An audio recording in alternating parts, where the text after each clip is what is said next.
Debemos comenzar la actividad de este lunes 18 de febrero. Faltan 5 días, doctora. No sabemos qué, ya nos va a explicar ahora. Para la actividad titulada ¿Qué pasará el 23 de febrero del 19? Preludio de una guerra mayor. Como ponente para esta actividad de la Cátedra de Tamayo UCB, hemos invitado al general Juan Antonio Herrera Betancur, al profesor politólogo doctor Luis Marín y la doctora Blanca Rosa Mármol de León. Señores, con este foro queremos continuar el ciclo que estamos realizando a propósito de la situación de tensión que se ha creado en este país en los últimos tiempos y en particular desde el 5 o el 10 de enero. En ese momento, 5 de enero, 10 de enero, con el cambio de la Junta Directiva de la Asamblea Nacional, se crea una situación que realmente tiene a todo el país en tensión. Yo diría que es una tensión que al menos yo no la había visto en el periodo de vida que llevo, que son bastantes. No había visto eso. Y el nivel de desesperación de calle tampoco lo había visto yo mismo. Para mí son cosas absolutamente inéditas lo que estamos viviendo. Y nosotros consideramos en la cátedra justamente que un proceso inédito requiere de un pensamiento, de una coraza que permita entender lo que está ocurriendo.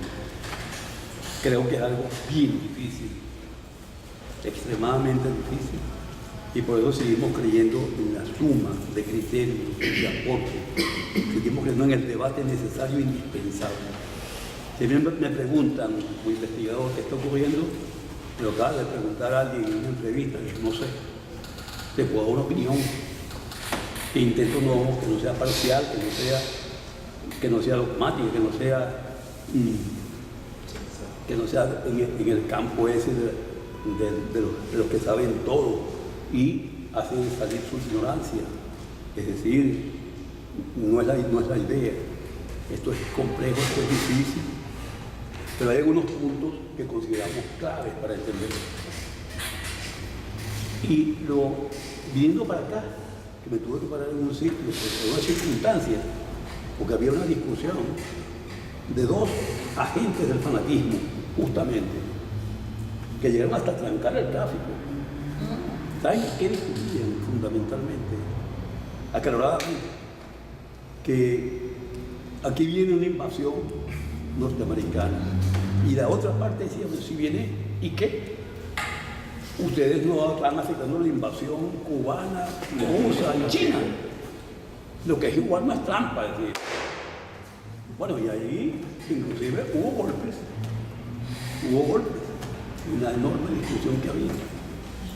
Señores, fíjate tú cómo la calle tiene una mucha explicación de lo que está pasando, cómo el fanatismo nos tiene pensado, porque esto está unido a un factor que me parece fundamentalísimo. Nunca habíamos visto unos medios de comunicación a nivel mundial volcarse sobre un país. Esto me recuerda únicamente caso Siria. Toda la informática sobre una cosa. Ahora, esa informática está ayudando a comprender esta pregunta. Bueno, aquí podríamos realmente decir muchas cosas. En nuestro papel las decimos, nuestro papel que supongo que le llegó a todos ustedes, pero que me salió un poco largo ese papel y no hay tiempo para leer. Sobre todo cuando pedimos 4 minutos. De modo que quiero poner el énfasis ahora aquí, para este efecto de esta discusión, en un factor que me parece principalísimo: la consigna que guía todo este proceso actual: cese de usurpación, transición y elecciones libres. Señores, en nuestra opinión, esto es una declaración de guerra. No lo leemos de esta manera.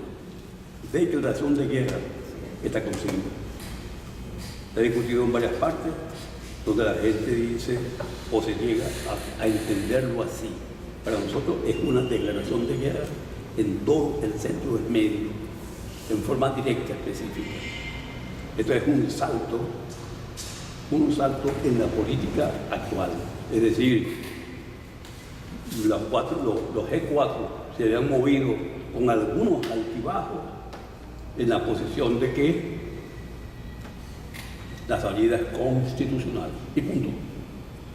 Por ejemplo, recordemos las veces que lo ha dicho Ramos Alú, enfrentándose inclusive a otros grupos. NS ya no lo dice, pues todo el mundo, menos mal que al lado mío está una constitucionalista, que a lo mejor tome nota de esta afirmación nuestra, en el sentido de que esto es un llamado a la guerra, o como mínimo una aceptación de la guerra, o todavía más abajo, una respuesta a la guerra ya andando. Es decir, hay que buscar por ese lado. Porque cuando dicen cesa a la usurpación, no están invocando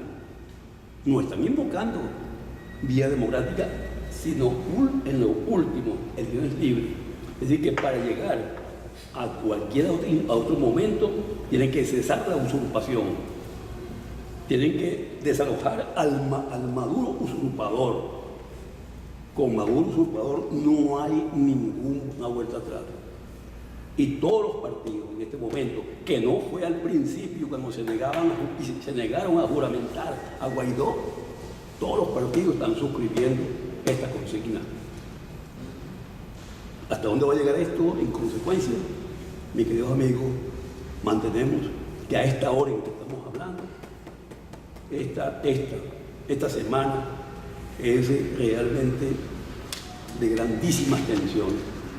Y el propio viernes, con el propio concierto por la libertad, allí pueden comenzar los acontecimientos, porque de este lado, lógicamente, comillas si quieren, puede haber el saboteo a ese acto festivo.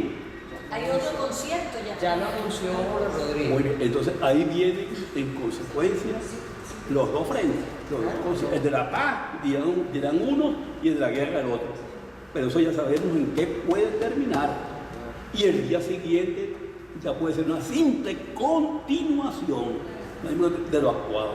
Señores, esto crea un cuadro, comporta un cuadro de violencia que no sabemos hasta dónde nos puede llevar. Todo esto lo decimos, lo apuntamos en el papel, lo enviamos, con miras a una discusión que tiene que ser cada vez más profunda, cada vez más tranquila y alejado de las posiciones que invoquen el fanatismo, para ver cómo podemos ayudarnos de algún modo a ver si logramos enfrentar lo que podría ser una hecatombe, una gran cuenta de muertos, entendiendo que en esta historia siempre han muerto los mismos, entendiendo eso.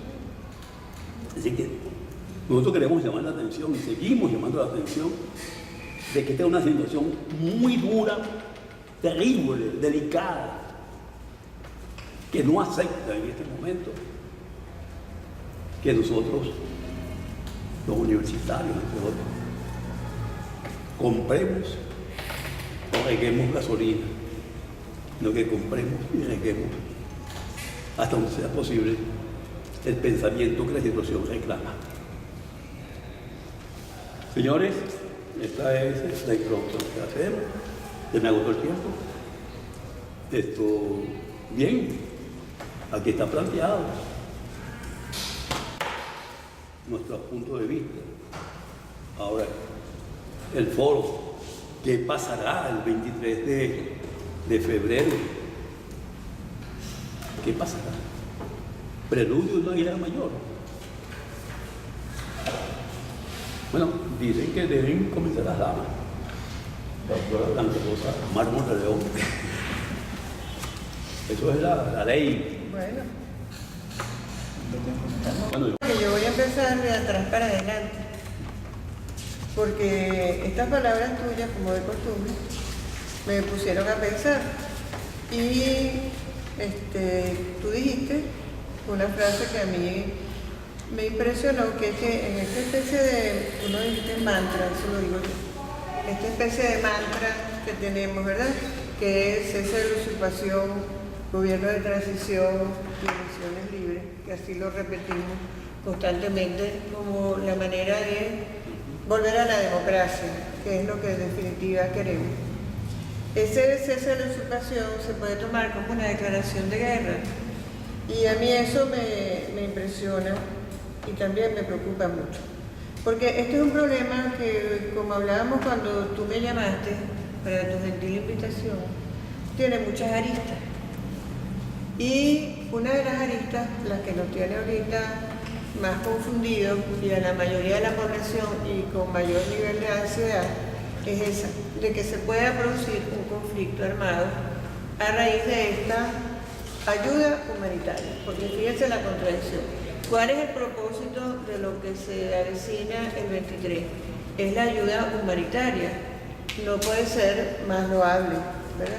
Y también quiero destacar aquí que esa ayuda humanitaria no es de ahora, no es algo nuevo, eso está acordado por todos los países desde que las Naciones Unidas Kofi Annan, no pudiendo ser más indiferentes ante las hambrunas y la mortandad que pasaba en muchos países en nombre de la soberanía o invocando la soberanía, dijo que la pregunta, ¿puede la humanidad ser indiferente ante estas situaciones que suceden en los países en nombre de la soberanía? Y entonces viene la otra observación. La soberanía no es solamente para invocarla como una razón para no tolerar ninguna interferencia ni ninguna injerencia, digámoslo así, en los asuntos internos, porque no es interno el que un país, en uso de su soberanía, no proteja a sus ciudadanos, porque al final la soberanía es para proteger a los ciudadanos en el ámbito en el cual se ejerce. Entonces nosotros tenemos servido un problema muy grande, porque lo que se está invocando ahora es la responsabilidad de proteger, que fue lo que surgió en ese momento y se declaró y se firmó por casi todos los países integrantes de la ONU. Entonces, eso fue en la cumbre del 2005, ante la tragedia de Ruanda y de los Balcanes. Entonces, la pregunta de Kofi Annan fue exactamente, aquí la copié: ¿debe la humanidad intervenir con fines humanitarios? Esa es la pregunta. Entonces, ¿qué es lo que nosotros tenemos planteado? Lo que nosotros tenemos planteado es una intervención con fines humanitarios. Ahora bien, ¿esta doctrina o este argumento es de ahora? No, es del 2005. ¿Por qué ahora es que, vamos a decir, miran hacia nosotros, hacia Venezuela, como decía Agustín, toda la opinión internacional? Bueno, porque nosotros hemos dado finalmente unas señales que ya yo considero que son agónicas, porque la diáspora venezolana es ineludible, o sea, eso es imposible de ser ignorado. Los ciudadanos huyendo de su país por hambre y por enfermedad, eso está allí. Los muertos que están pasando, aquí ya tenemos una guerra, Agustín, ya tenemos una guerra, porque aquí hay muertos de hambre y muertos de enfermedades crónicas que pudieran haberse evitado. Y eso como, bueno, ante la anuencia de un gobierno que le parece que eso puede suceder mientras ellos se aferran al poder. Entonces, eso tiene que tener un punto final. Nosotros como ciudadanos también tenemos un deber, no solamente el gobierno, ni tampoco la comunidad internacional.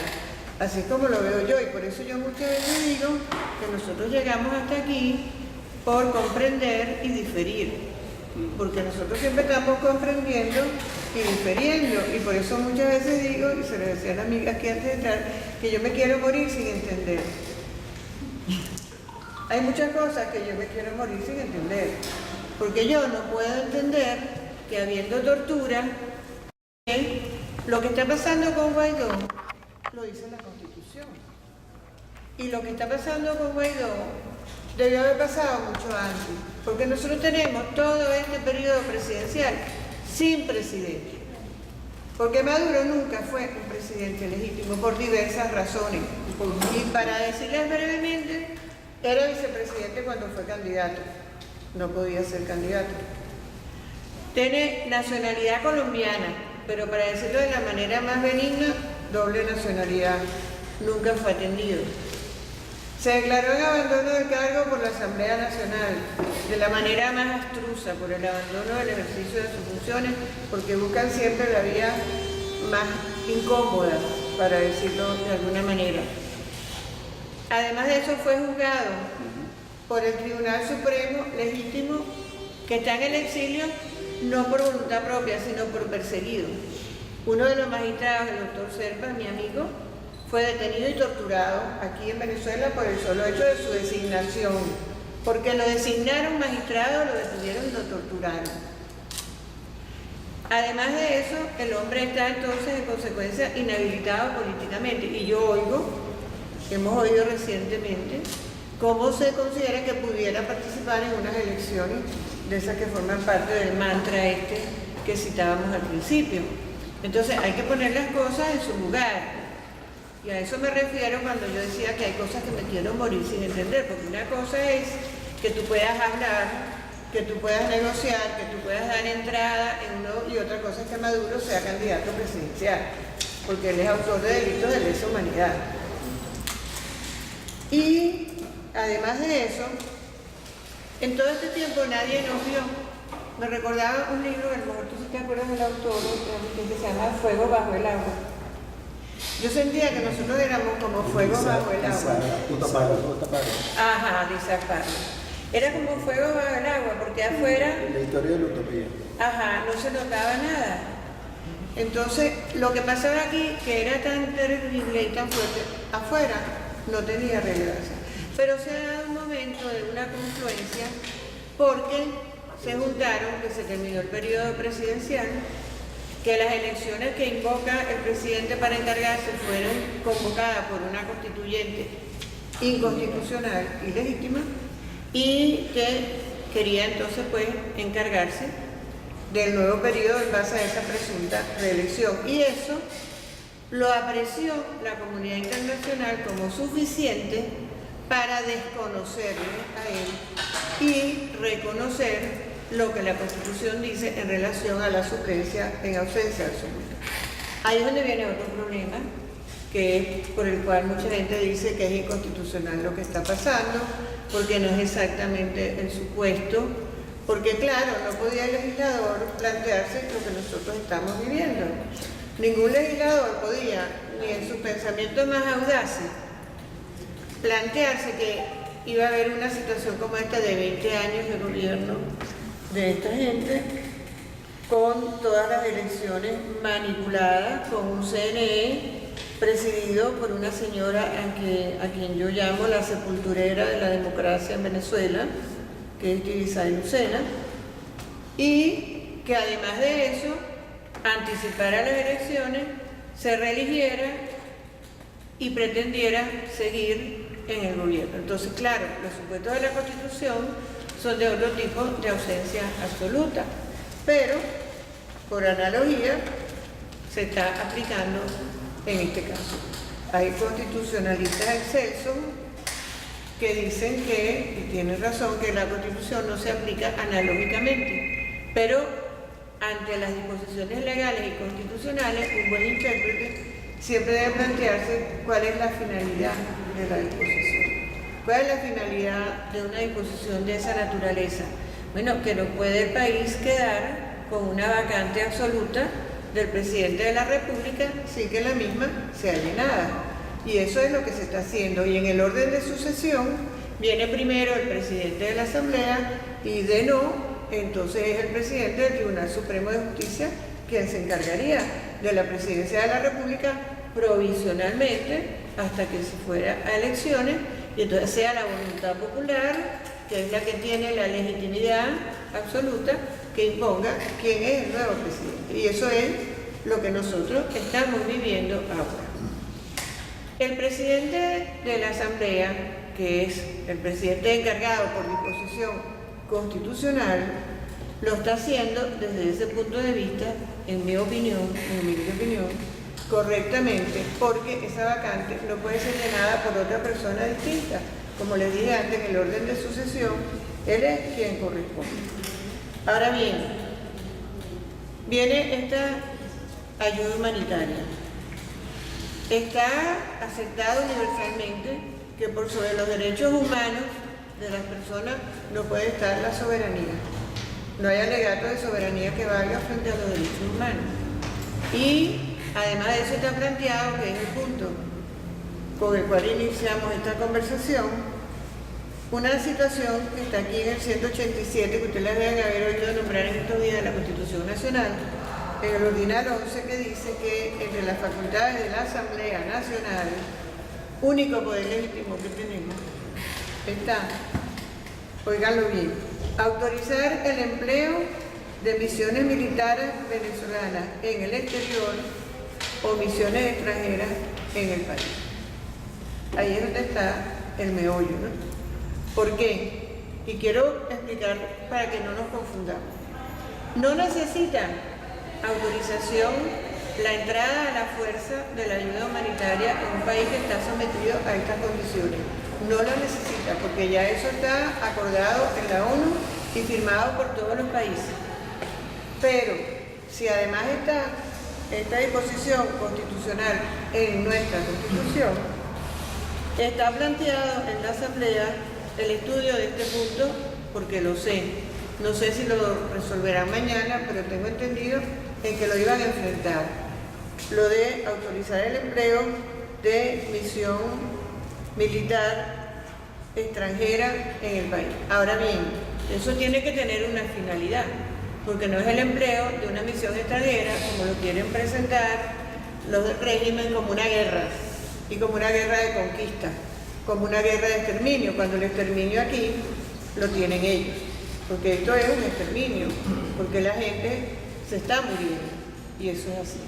Entonces, si se aprobara esto, anticipándonos un poco a la situación, yo creo que ya de verdad no va a haber objeción posible al ingreso de la ayuda humanitaria en Venezuela. Sin embargo, nosotros estamos observando que la posición aquí es no dejar de entrar.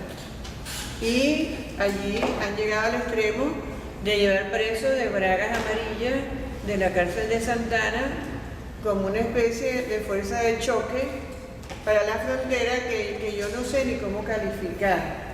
Personalmente me produjo una impresión muy grave porque, en primer lugar, no solo es el irrespeto a nosotros, sino el irrespeto a los presos, porque los utilizan como que si son propiedad del gobierno. Sí. Entonces, así como yo saco estos soldados, estas ametralladoras, les saco también estos presos. Y además como escudo. Y ellos no tienen libertad de la voluntad, obviamente, porque o les están ofreciendo la libertad o los castigarán si no colaboran, sin dejar de nombrar que ellos no pueden tener actividad política, porque si están condenados, están inhabilitados políticamente. Entonces, ciertamente es una situación muy grave la que tenemos planteada, donde cualquier falso movimiento, como contaba Agustín en el encuentro que le tocó presenciar, puede desencadenar algo muy serio, que yo voto porque no sea así, pero eso no me puede llevar a desistir de alguna manera en la entrada de esa ayuda humanitaria y en la petición de la misma, porque vamos a verlo de esta manera. ¿Qué podemos nosotros ofrecer? O sea, nosotros estamos pidiendo una ayuda humanitaria a un país que está desolado en la muerte y la enfermedad. La ayuda humanitaria viene, el gobierno se opone. ¿Qué podemos ofrecer nosotros? ¿Desistir de la ayuda humanitaria? Imposible. Eso es algo que no se puede ni considerar porque son derechos humanos fundamentales que todos tenemos que respetar. De manera que yo pienso que quien tiene que reflexionar su postura es el régimen, porque no le queda otra alternativa.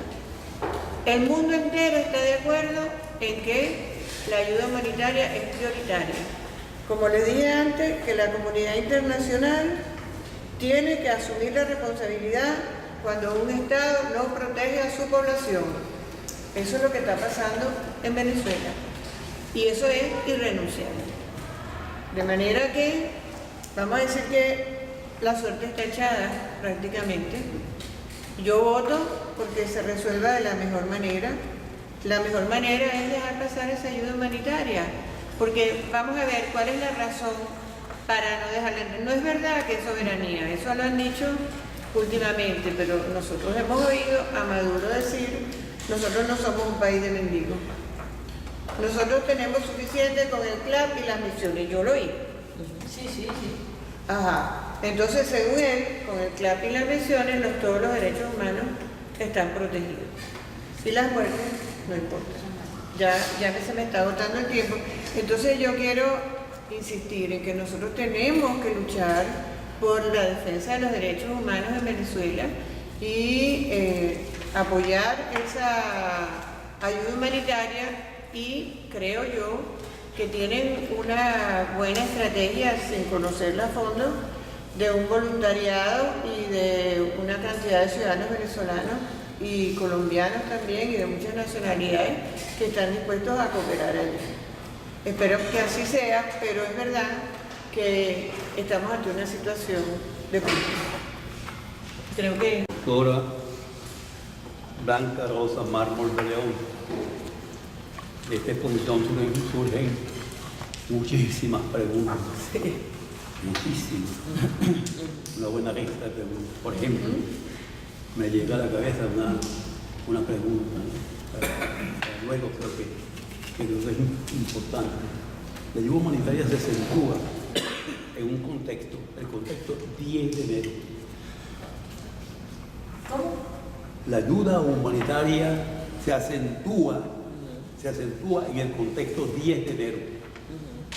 En el mes de noviembre, octubre, agosto del año pasado no se acentuó como el 10 de enero. La pregunta, en consecuencia, ¿forma o no parte de una planificación? Bueno, es para dejarlo allí. Esto, y se me ocurre volver en consecuencia a la otra cuestión. ¿Está el Departamento de Estado y Trump metido en todo esto? Ya no es evidente, claro, no está en toda la documentación. ¿O esto es un plan aislado de Venezuela? 3. La otra pregunta. El debate sobre la transición ya comenzó. Hay una guerra por la naturaleza de la transición. Hoy lo documenta muy bien un miembro de esta cátedra, Aguana. Lo lo documenta, sí, que lo envió la profesora de ayer. Envío que agradezco por el artículo, pues, es pensante. Pues. Mira, ya comenzaron a debatir sobre la transición y no han acabado con la usurpación que llaman. Es decir, no se puede, creo, ver la ayuda humanitaria en forma aislada. Pues, ¿quién se puede oponer en sano juicio a una ayuda de medicina y alimento a un pueblo que está muriendo de hambre y medicina? Pero bien, yo no soy ponente. Déjame callarme la boca. Segunda exposición. Pablo Nones, en general. Con mucho gusto. Profesor, usted dijo que era una declaración de guerra. Lógico que hay una gran tensión en el país y lo que usted llama, hay un llamado a la guerra. Todo conflicto bélico, por lo menos deben haber dos adversarios. Y tiene que haber una causa, una culpa.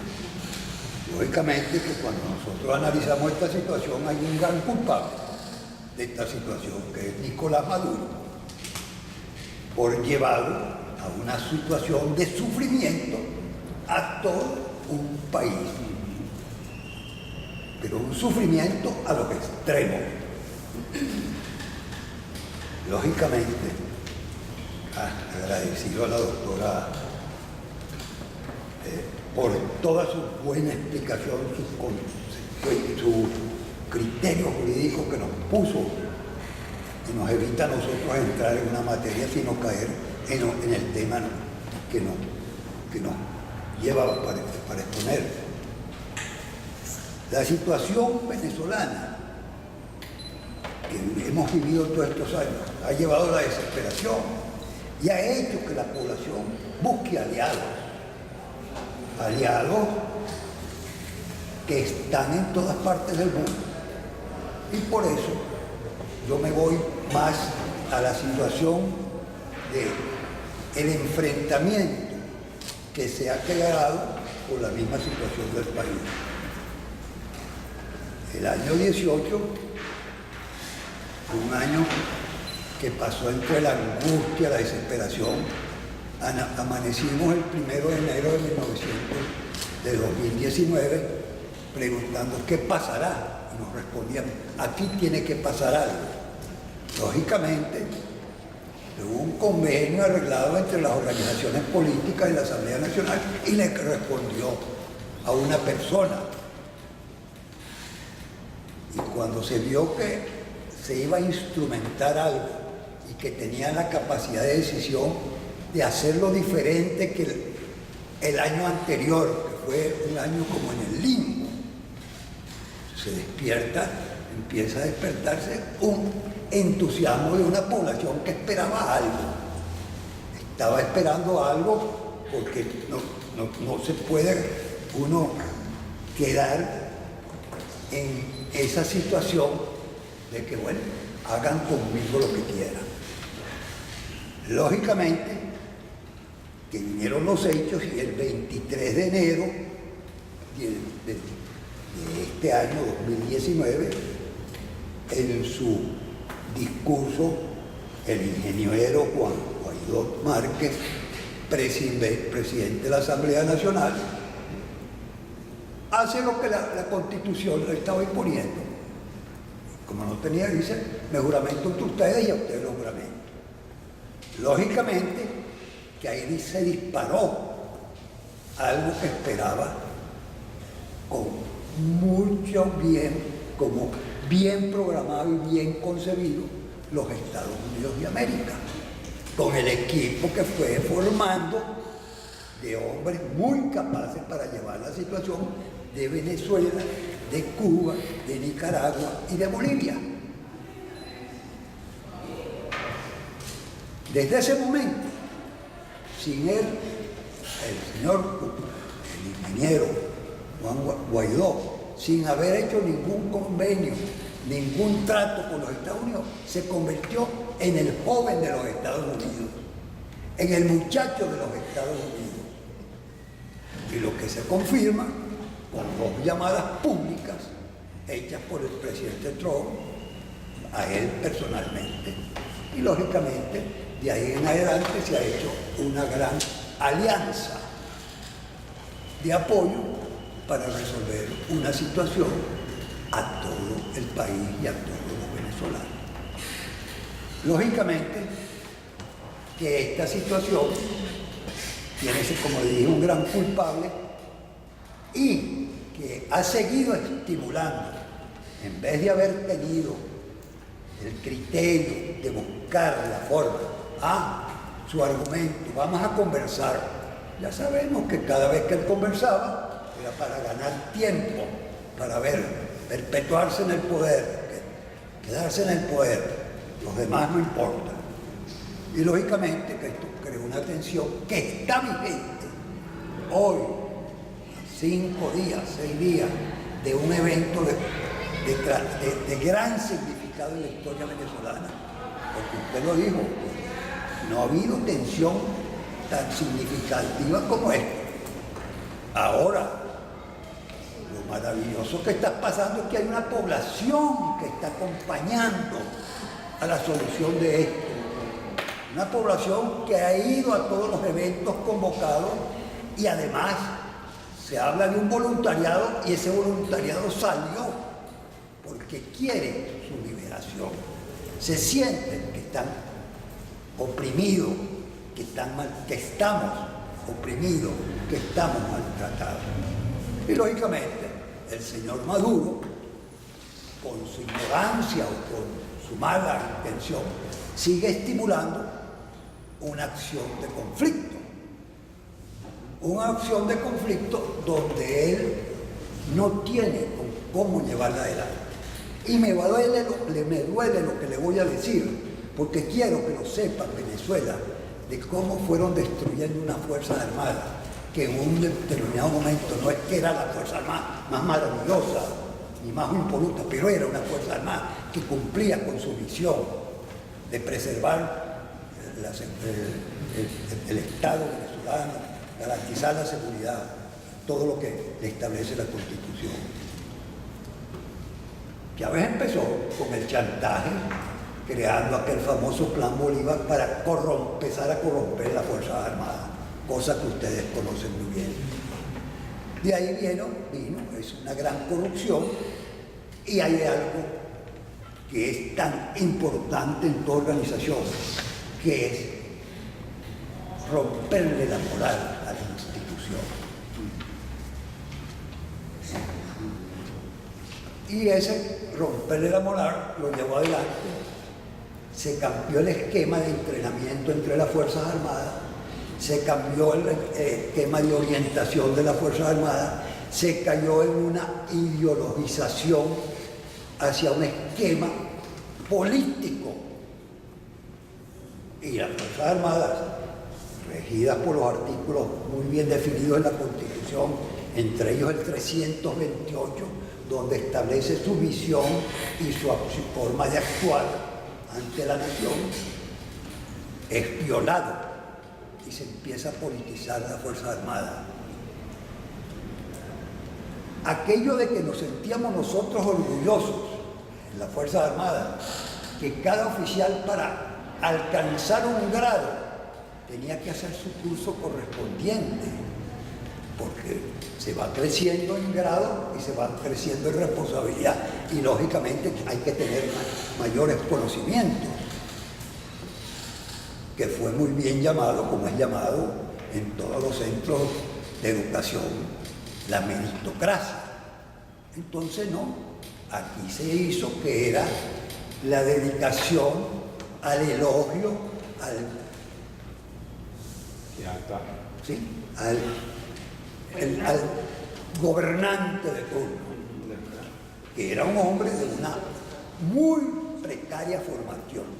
El teniente Chávez Frías era un hombre de una precaria formación.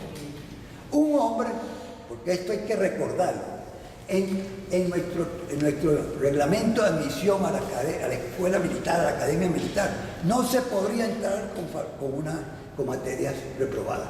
Entró con química reprobada. Hubo una complicidad. Estuvo en varias unidades porque lo cambiaban para todas partes y lo que se dedicaba era conspirar y que él llegaría a ser el gran componedor del país. Hubo complicidad. En el curso de Estado Mayor, que es un curso, vamos a decir, eliminatoria, porque los que aprueban el curso de Estado Mayor es los que tienen opciones para las altas jerarquías. Lógicamente, ahí fue reprobado en 2 asignaturas. Y en el curso de Estado Mayor, en esos momentos, no se permitía reparar. Y le permitieron reparar por orden del presidente de la República por unos caballeros que fueron allá. 3 minutos. Todo este proceso nos ha llevado a una descomposición en la Fuerza Armada. ¿Qué panorama tenemos hoy en día? Una Fuerza Armada sin apresto operacional. Los equipos, todo ese material que costó una fortuna que compraron a Rusia, está inoperativo. El armamento, los famosos Kalinokov, yo no sé qué, esos están la mayoría ya en depósito, porque son malos armamentos, todo eso. Todo esto que se está presentando trae una consecuencia. Hoy lunes, hay una tensión internamente. Grupos reuniéndose de las Fuerzas Armadas para decir, ¿cómo convencen a este señor que se vaya? Ya no es que, ¿cómo arreglamos la situación? Que se vaya. Y yo creo, me da la impresión, si no, sería la soberbia y condenarse ellos a un terrible daño a la nación, que nos están presionando las Fuerzas Armadas para que entregue el poder y se va, porque le están dando hasta una oportunidad, y eso se está viviendo hoy lunes. Lógicamente que la intensidad de esta presión seguirá todos estos días y él verá qué decisión toma.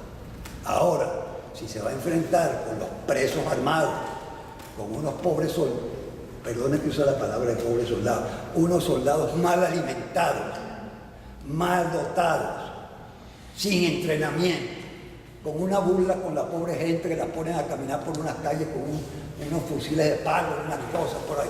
Todo eso, esta tragedia que está montando, bueno, él verá la decisión. Ahora, lógicamente, que el plan no está montado pasar el puente de las mesitas. El plan tiene otro ambiente. Ojalá yo lo supiera, pues si lo supiera se lo contara a ustedes. El plan va a ser de otra magnitud, pero de que entran en la ayuda humanitaria va a ayudar, porque es el compromiso de muchos países y es el pedimento de todos los venezolanos. Gracias, general Herrera Betancourt, para la discusión. La primera es un gran culpable de esta situación, cuyo nombre es Nicolás Maduro. ¿Qué? ¿Moro qué? Moro. Es el gran culpable. Con su padre. Ajá. Y esto lleva a una segunda cuestión. Esto hace posible que ante esa difícil situación que vive el país, las oposiciones busquen aliados. Y allí entra la programación hecha con los Estados Unidos, hasta el punto de que Guaidó es considerado el muchacho de los estados. Es decir,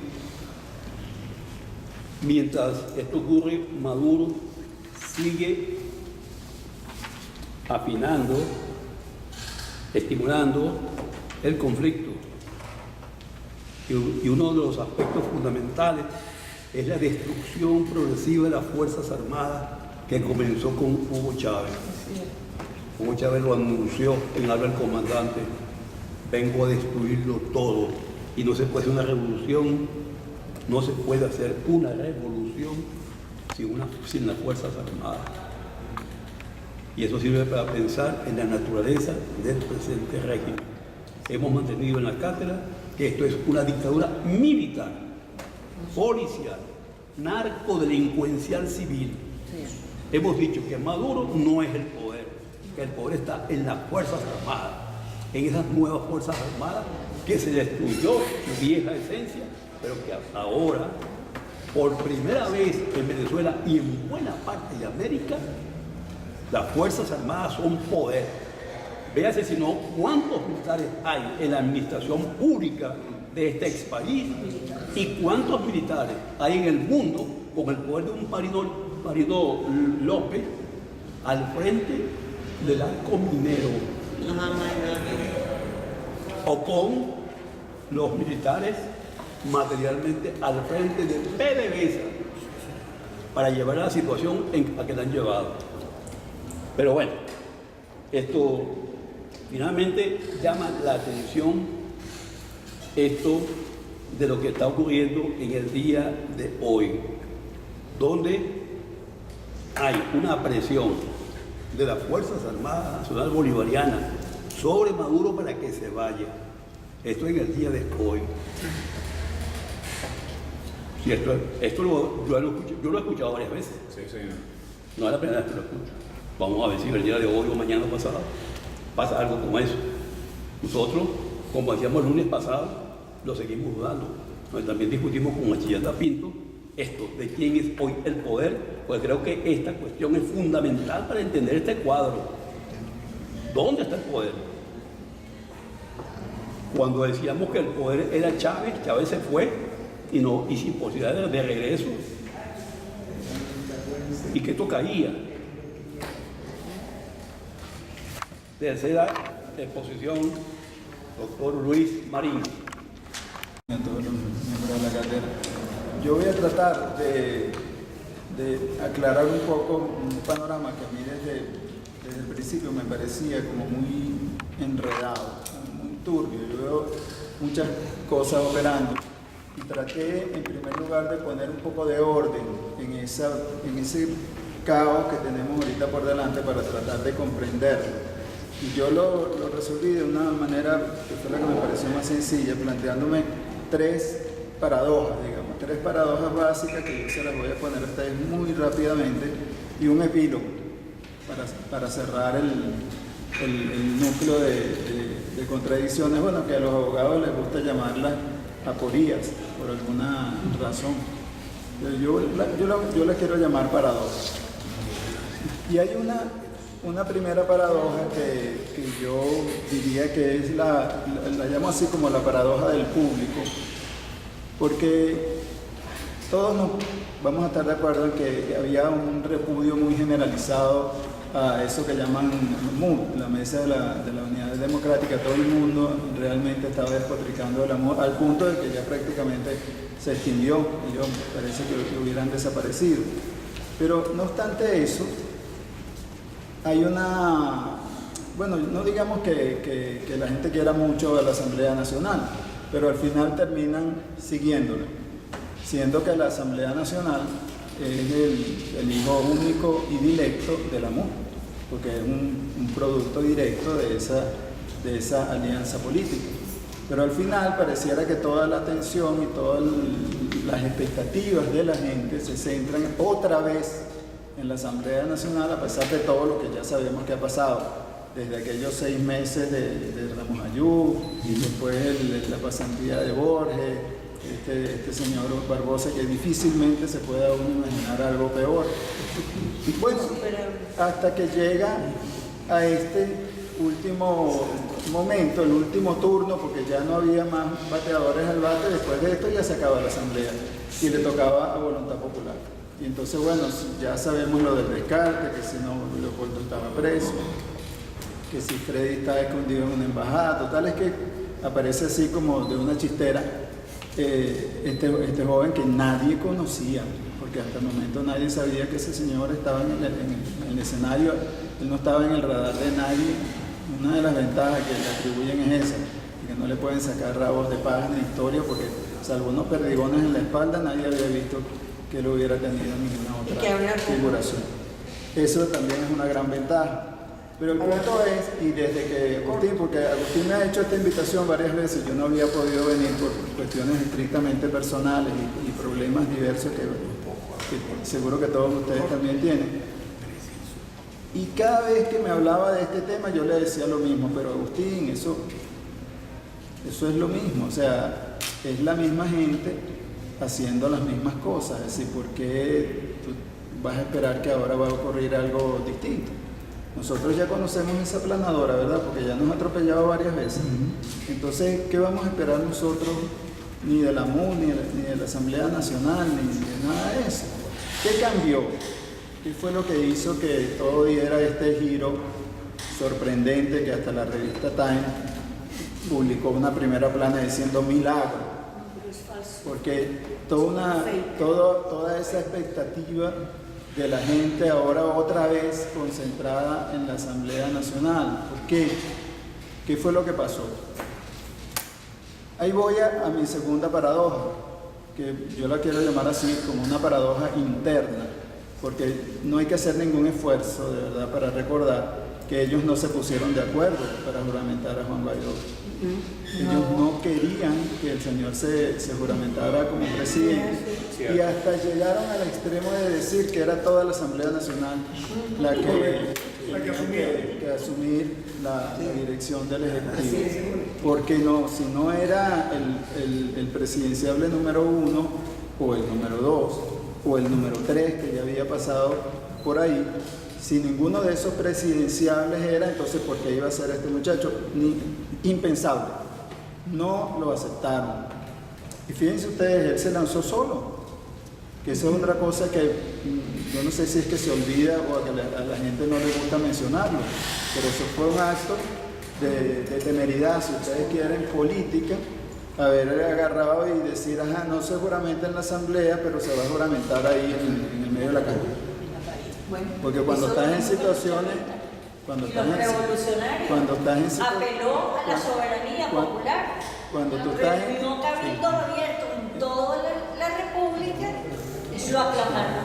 Así es. Cuando hay situaciones así de crisis, entonces la política se hace en la calle. Entonces prescindimos de los formalismos, de las formalidades, nos vamos directo al soberano. Y entonces ante el soberano, pero fíjense que la gente que no lo quería tolerar desde el principio, es decir, vamos a llamarla por comodidad, porque ya no existía para ese momento, protestaron. Ellos no aceptaron esa juramentación así nada más. Salieron a decir que no era. Después que una cantidad de países lo reconocen, era más fácil que lo reconociera Trump o Bolsonaro a que lo reconociera Ramón Ayú o Manuel Barbosa. Sí. No lo reconocieron y salieron a decir que bueno, que era por 30 días. Yo no sé si ustedes se acuerdan de aquel viejo programa que se llamaba Reina por un día. Bueno, entonces, no, pero es solamente por 30 días. Y salió el inefable José Guerra a decir que si se quedara más de 30 días, él también era un usurpador. Entonces no podía ser sino por 30 días. Lo cual es una falsedad, ojo. O sea, eso es no leer la Constitución, porque la Constitución lo que dice es que se van a hacer unas elecciones en un lapso de 30 días, pero que el presidente encargado lo es hasta que se elija y tome posesión un nuevo presidente, lo cual significa que él tiene que entregarle a alguien. Y si el alguien no está allí, pues ¿a quién le iba a entregar? Le iba a devolver la presidencia a Maduro. Eso no tiene ningún sentido. Era evidente que para que pudiera salir... La aplicación por analogía de un artículo no es a la letra. Orden. Es broma, Marisol, es broma. Bueno, el punto es que ellos inventaron una ley del Estatuto para la Transición, donde dicen, entre otras cosas, que la Asamblea Nacional podrá ratificar. Fíjate que ellos insisten en el tema de que son 30 días, pero como quiera que técnicamente podría que no cumplirse en ese periodo, la Asamblea, presten atención a esto, podrá ratificar, es decir, que no es que esté ratificado, sino que podrán ratificarlo. Pero aquí fue donde dieron un giro que a mí me parece que hay que llamar la atención sobre él, porque de encargado de la presidencia, que es lo que dice la Constitución, que se encargará mientras se hacen las elecciones y toma posesión el nuevo presidente, ahora de presidente encargado pasó a presidente provisional. Y luego se extendió el plazo de los 30 días estos famosos a 12 meses. Cuidado con esto, porque lo dice la ley que ellos aprobaron, que de gobierno de transición, que es uno de los elementos del mantra que mencionamos hace un momento, se pasa a gobierno provisional de unidad nacional. Gobierno provisional de unidad nacional. Y ese gobierno provisional de unidad nacional puede llegar hasta 12 meses. Claro, y tú puedes decir, pero ¿y Maduro? ¿Qué pasa allí? Y ojo, empezó de una vez la rebatiña de cargos y a mi nombre me pasa al parte, han nombrado embajadores, han nombrado presidentes de empresas del Estado. Ya hay una pugna por los cargos de este gobierno provisional, y además lo de unidad nacional no es gratuito, porque la unidad nacional viene por el lado de que ¿cómo quedo yo ahí? Porque todos estos partidos que están por detrás fraguando estas cosas están detrás de su coima, pues, de lo que les pueda tocar a ellos en este gobierno provisional de unidad nacional. Por cierto, que uno se puede preguntar, bueno, ¿de dónde salió eso? Porque primero me dijiste que eran 30 días, después, bueno, no, es que hasta que se elija y tome posesión, pero ahora ya vamos hasta por un año. Lo pueden leer en el artículo 26 de esa ley del estatuto, que es bastante enredado, y ustedes van a ver cómo de una manera tortuosa se pasa de ese gobierno de transición a un gobierno provisional de unidad nacional. Y ahí voy yo con el mantra, porque había un mantra, ¿no se acuerdan? La llamada hoja de ruta, que decía que lo que había era 3 puntos: el cese de la usurpación, el gobierno de transición, que ya vemos que ya como que no es ese el tema, y luego las elecciones libres. Viene la otra pregunta, y bueno, ¿y la ayuda humanitaria? O sea, la ayuda humanitaria no estaba allí, no está en la hoja de ruta, no está en el mantra, y ahora parece que todos los esfuerzos se han concentrado en este tema, en el tema de que es la ayuda humanitaria. Hay algunos que dicen que no, que las potencias tienen una cosa que se llama responsabilidad de defender. Hay una serie de artilugios que se han estado tejiendo ahí alrededor para tratar de, vamos a decirle, ponerle dientes a esta normativa, porque todas estas, nosotros no sabemos cómo todo esto se va a llevar a cabo si todavía el que tiene el gobierno es Maduro, y además tiene el acatamiento, digámoslo así, de las Fuerzas Armadas, que es el meollo del asunto, es decir, sigue teniendo el poder. Guaidó no tiene posibilidades de detener a Cabello, pero Cabello cada rato amenaza con detener a Guaidó, y parece que si lo quisiera hacer, lo podría hacer, porque ya lo han intentado varias veces. Bueno, voy a cerrar el capítulo de la ley diciéndoles algo interesante también, que no quiero que lo descuiden, porque en esa ley del Estatuto para la Transición, donde se supone que la Asamblea Nacional trata de amarrar y de ponerle cortapisas a esa encargaduría de Gaudeo, de manera de que él no puede hacer nada, sino bajo la supervisión, lo dice expresamente, es bajo la supervisión y el control de la Asamblea Nacional. Luego al final tiene, doctora, una norma residual que vale la pena mencionarla porque es útil para los abogados. Eso es típico de los abogados, hay que tener cuidado con los abogados. Una norma residual, una norma de cierre, que dice que todo lo que no haya sido resuelto ahí arriba en la ley esta del estatuto, en los 38 artículos anteriores, será resuelto por la Asamblea Nacional. Es decir, ellos se reservaron esa potestad de que si hubiera alguna cosa aquí que no hubiera sido contemplada en la normativa anterior, no es el presidente, bueno, que antes era interino o encargado, pero que ahora es provisional, cuidado con eso, no es él el que va a decidir, es la Asamblea. Cualquier otro asunto que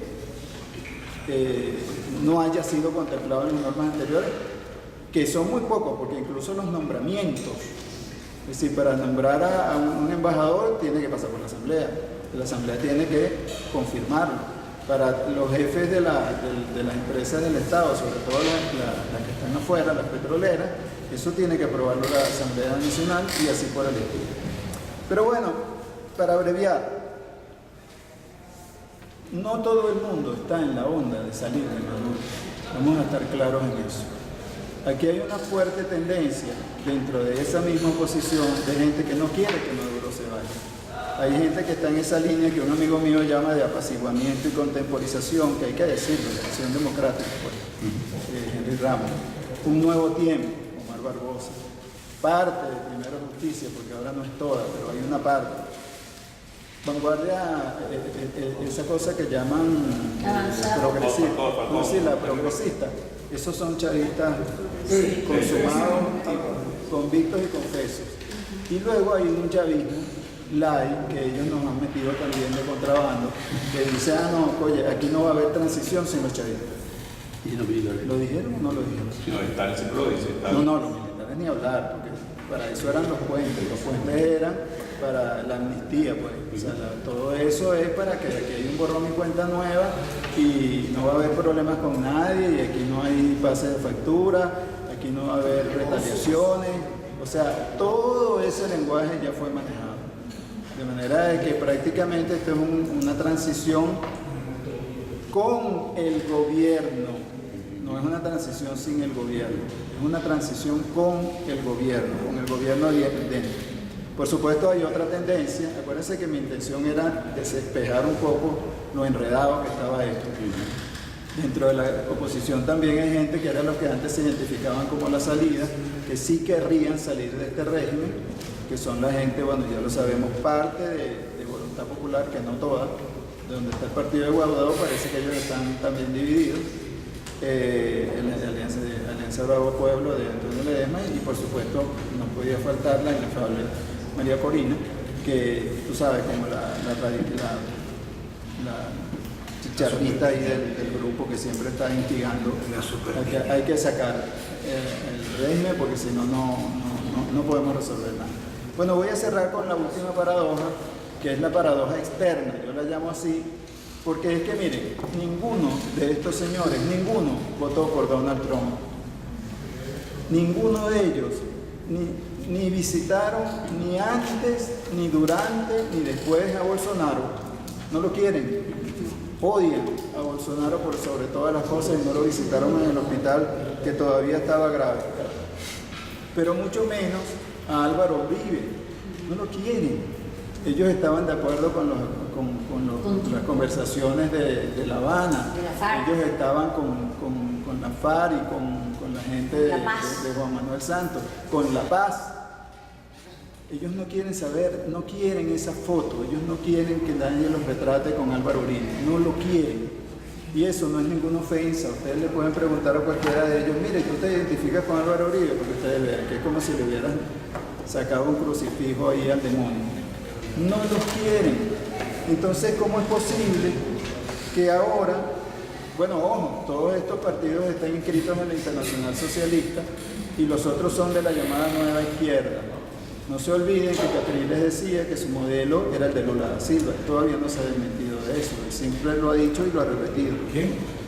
Enrique Capriles dice que su modelo era el de Lula da Silva. Es evidente porque ahorita acaban de salir todas las comisiones de Odebrecht. Sí, para Enrique Capriles. Pero ¿qué ocurre? Que la realidad los arrastra. Ahora ocurre que la realidad los enfrenta a una situación en la cual precisamente estos señores, ojo, también dicho sea de paso, que se fueron a reunir con los demócratas que están tratando de sacar a Donald Trump de la Casa Blanca, que dicen que es un loco, que va a salir de ahí preso, todo esa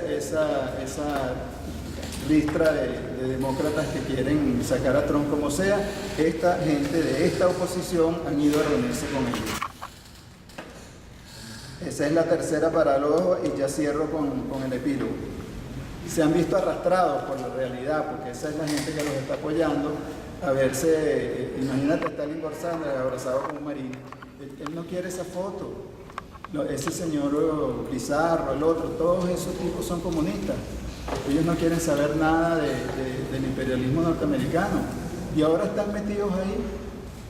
Eso me parece a mí una gran paradoja. Y por último, este es el epílogo que tiene que ver con lo que decía Agustín acerca de la guerra. Eso, señores, es una realidad. Pero yo no la llamaría como él la llamó, le puso un nombre como de baja intensidad o algo así.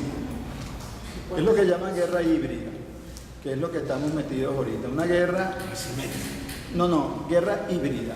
Utilizo el término a propósito porque estos estrategas están manejando ese tipo de cosas que tienen que ver con la informática, con el ciberespacio, con el hackeo de la información, con toda una serie de cosas, y no me extraña que también tenga que ver con estos conciertos y con estos asuntos como llevarse a los Rolling Stones para La Habana o a unos grupos de música, no sé, moderna a Cúcuta. Esta es una nueva forma de guerra, una guerra muy singular, de la cual, por cierto, los rusos han hecho escuela, porque ellos pueden disfrazar tropas de gente común e infiltrarla en cualquier lado y actuar sin ser identificados. Ahora Occidente se ha inventado su propia modalidad de guerra híbrida y la están aplicando. Me baso solamente en el editorial del Granma, que dice que llama a todos los pueblos del mundo a enfrentar esta nueva aventura militarista, imperialista contra la revolución en Venezuela. Y ojo, una recogida de firmas que ellos están haciendo, pero en las FARC, es decir, en las Fuerzas Armadas Revolucionarias de Cuba, lo cual es sorprendente. Pues dice, pero se ponen a recoger firmas allí, ¿para qué? Eso es un compromiso para algo, eso es otro voluntariado. Están pensando en alguna otra cosa, como una guerra popular prolongada o una cosa así por el estilo. Pero bueno, el punto es que los partidos de la unidad, que eran partidos languidecientes, que son partidos que no tenían capacidad de convocatoria, ahora se han lanzado también con esa del voluntariado.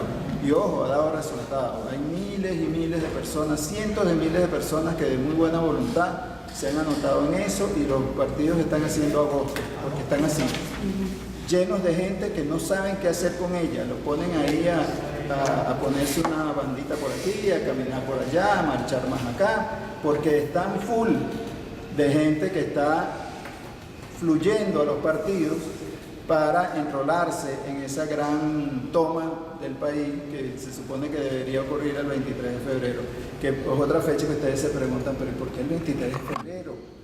Claro, porque ahí se cumplían los famosos 30 días.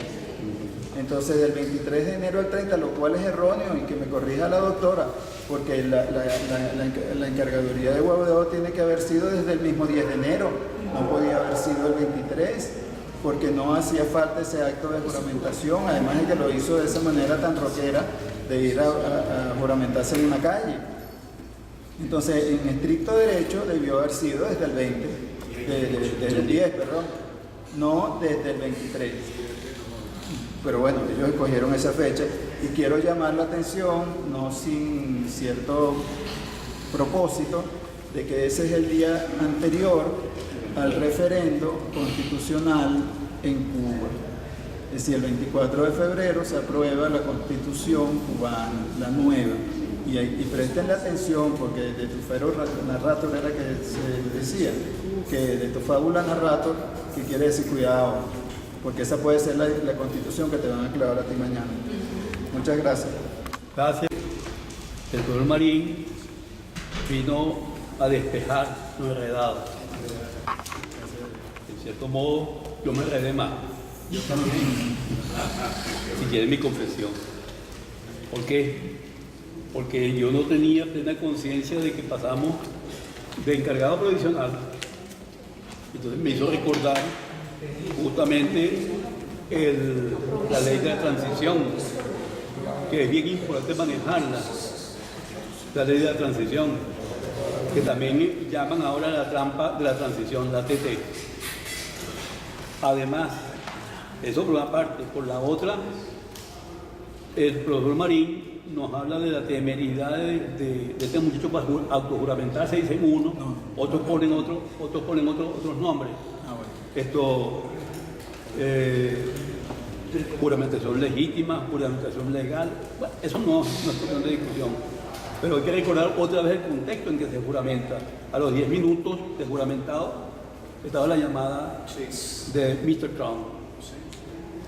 Entendiendo que aquí no se está haciendo nada sin Mr. Trump, y que nosotros somos observadores, no participantes, sino arrastrando determinadas tendencias hacia una política de conveniencia de uno o de otro.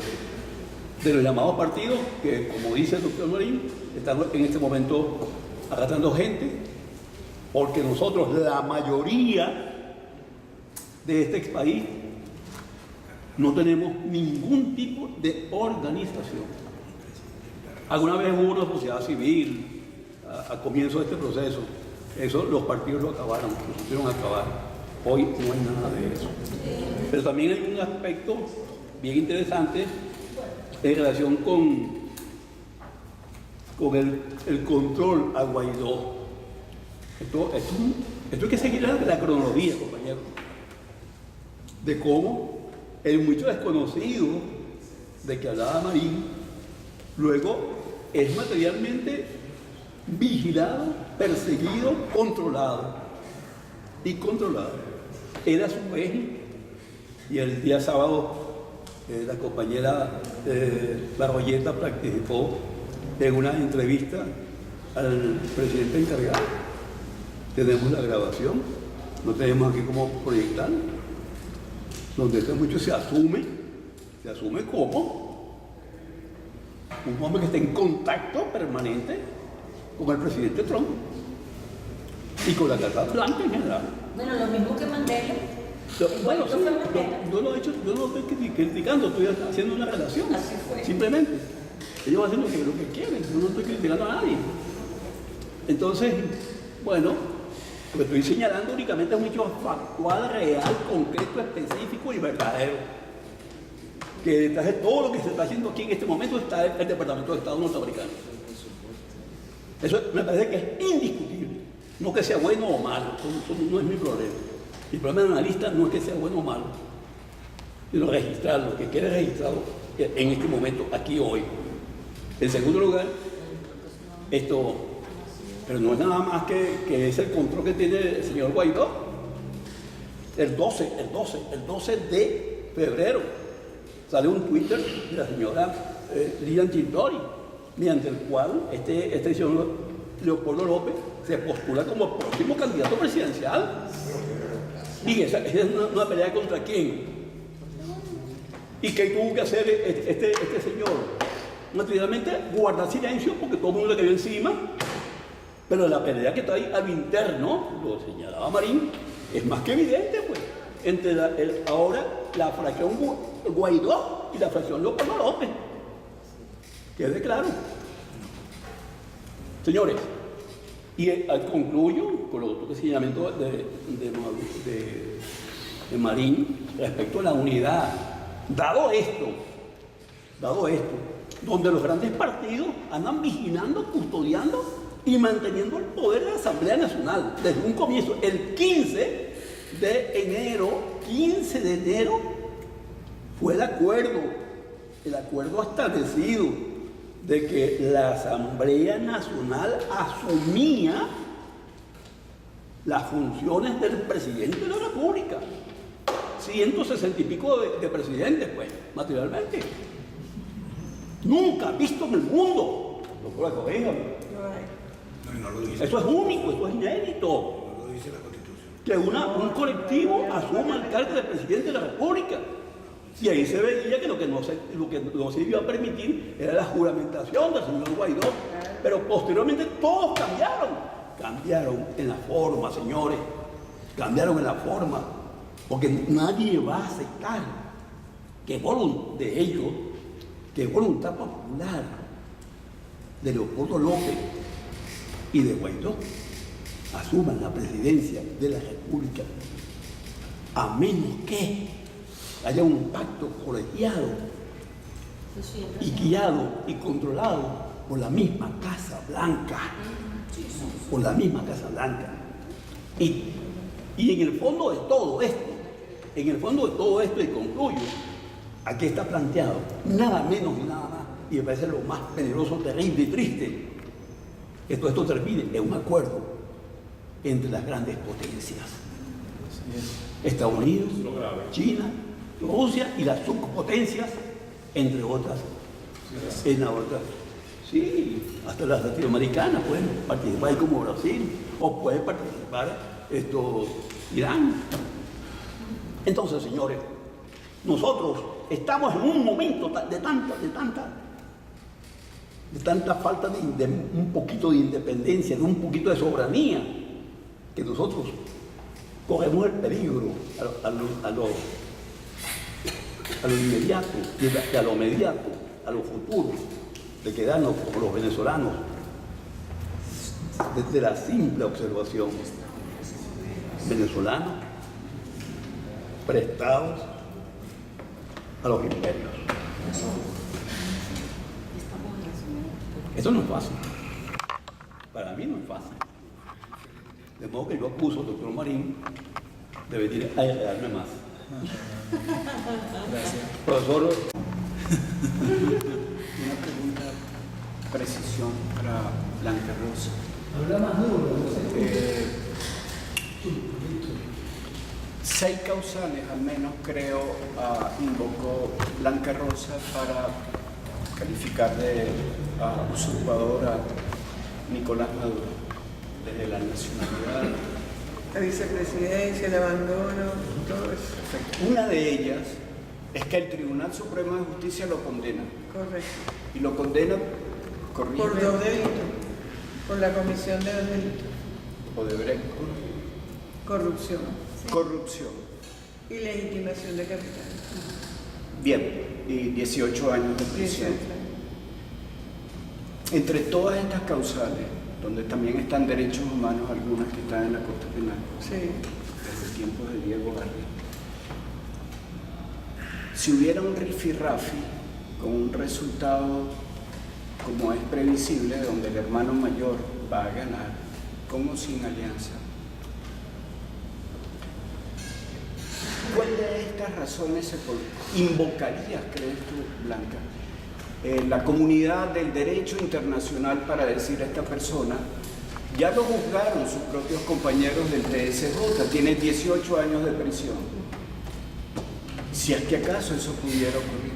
Sí, yo pienso que es lo que yo creo. Básicamente sería eso. Gracias por la aclaratoria, Luis. Un punto de información, parece ser que el gobierno cubano va a suspender el referéndum del 24 de febrero porque ha habido movimientos internos en la población en referencia a votar negativamente para la nueva constitución. Eso es lo que está circulando en los medios. Segundo, una pregunta con respecto a lo de la firma de las Fuerzas Armadas. Hay un elemento que tú señalaste que es muy importante y que lo han señalado otras personas en las redes.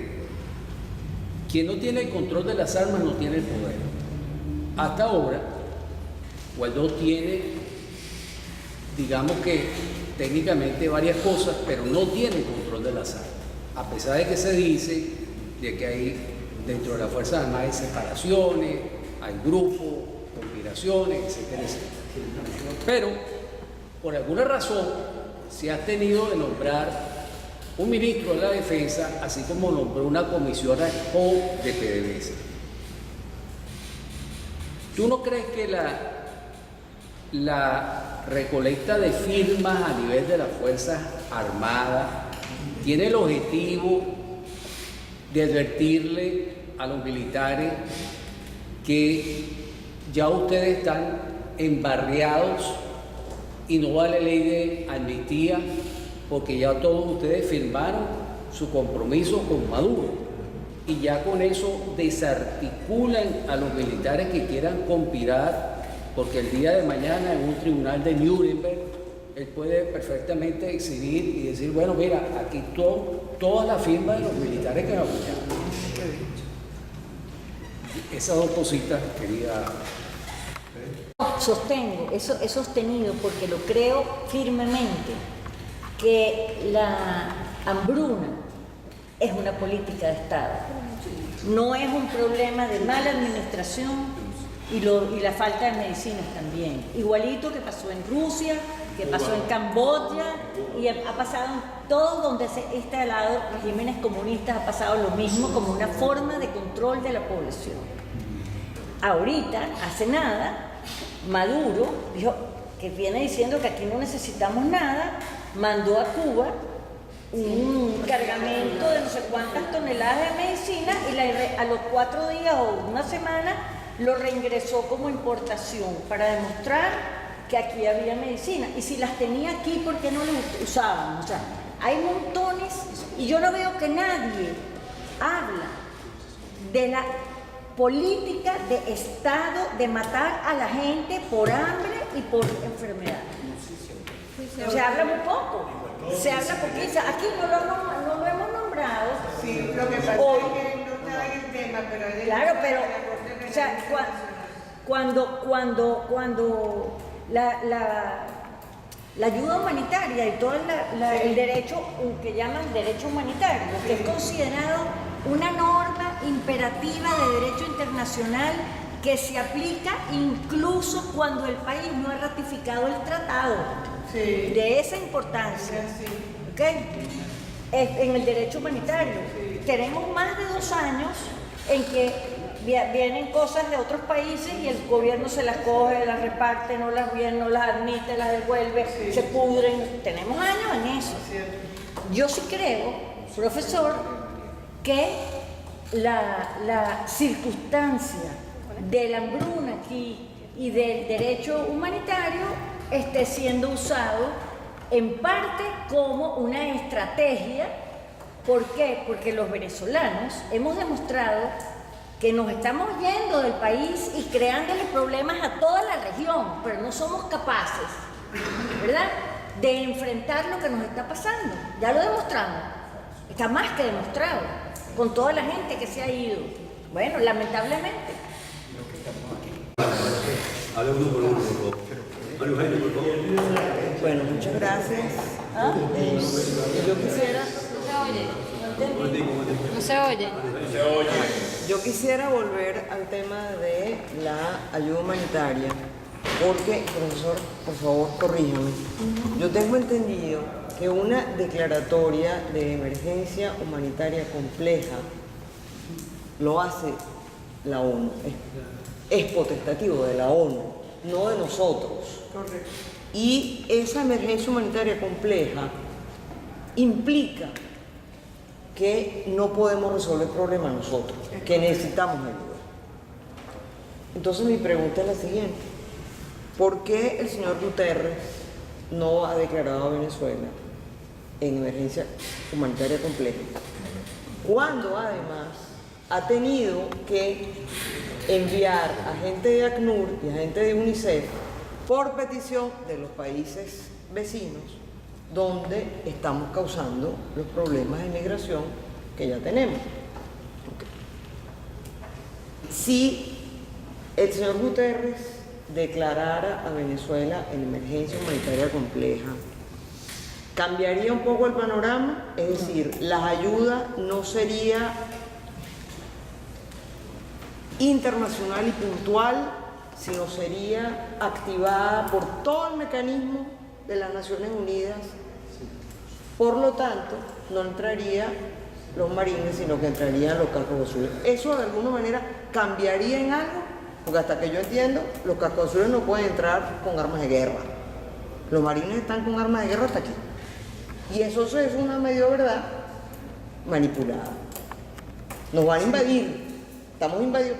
Ok, ya estamos invadidos por todo el mundo. Ya sabemos que estamos invadidos. Y antes de los cubanos también estamos invadidos por los gringos. O sea, el cuento de la invasión, por favor. Ahora, y una pregunta al general. Guaidó se lanza solo a decir que él se juramenta y sin haber hablado y sin tener el conocimiento de la Casa Blanca. ¿Alguien más por aquí? ¿No? Dentro de ese estatuto hay un elemento fundamental que es el que precisamente queda como borrado, que es la condición de soberanía directa, porque allí se plantea el rescate de la soberanía popular en pro de elecciones libres, ¿sí? Es decir, que nos mete de una vez en el camino de la soberanía indirecta. Y precisamente aquí lo hemos estudiado en la cátedra, que lo que nos va a dar la resolución de este conflicto es el ejercicio de la soberanía directa, por la vía de la organización y una acción por la vía de movimiento de movimiento. Entonces, allí nos lo están quitando de un solo porrazo. Y si de paso está planteado en el estatuto de la supervisión sobre Guaidó, están estableciendo en el nuevo tiempo provisional una acción supraconstitucional, porque a la hora de la verdad el gran gestor de todo va a ser la Asamblea Nacional, ¿sí? Otro elemento de acotación, que cuando se presentó, en estos momentos se busca meter así como, detrás de todo está Leopoldo, detrás de todo está Leopoldo. No nos olvidemos que Leopoldo es el que está haciendo todo, ¿sí? Entonces vienen imágenes como cuando fue Lilian a hablar con Trump y como dicen que tras bastidores está Leopoldo constantemente por Esquella hablando con la Casa Blanca o con los que él quiera decir que está hablando o dan a suponer que están hablando.